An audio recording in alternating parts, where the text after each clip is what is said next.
TDP నేత మాజీ మంత్రి పల్లె రఘునాథ్ రెడ్డి వివాదంలో చిక్కున్నారు. జనసేన నేత పసుపులేటి రమేష్ బాబు అదృశ్యం వెనక మాజీ మంత్రి పల్లె రఘునాథ్ రెడ్డి ఉన్నారని ఆరోపణలు వినిపిస్తున్నాయి. మాజీ మంత్రి పల్లె రఘునాథ్ రెడ్డిపై ఆరోపణలు చేసిన జనసేన నేత తండ్రి వెంకటరమణ మాట్లాడిన వీడియో సోషల్ మీడియాలో వైరల్గా మారింది. మాజీ మంత్రి పల్లె రఘునాథ్ రెడ్డి కక్ష సాధింపు చర్యలకు పాల్పడుతున్నారని వెంకటరమణ ఆరోపించారు. తన కుమారుడి ఆచూకీ చెప్పాలని వేడుకుంటున్నారు.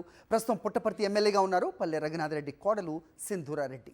మా పవన్ కళ్యాణ్ దూషించి అంత టోని అతని పైన ఇతను తిట్టాడు. తిట్టినందువలన ఏమ్రా మమ్మల్ని తిట్టి అంత తోనిగా అని చెప్పి అప్పుడు నుంచి అతని మీద కక్ష సాధిస్తూనే ఉన్నాడు. అప్పుడు కూడా కేసులు పెట్టించి అనేకమైనటువంటి నిందలు వేసి ఇప్పుడు కూడా మళ్ళీ కేసులు పెట్టించాడు. ఆ కేసులో రిమాండ్ బెయిల్ పైన వచ్చాడు.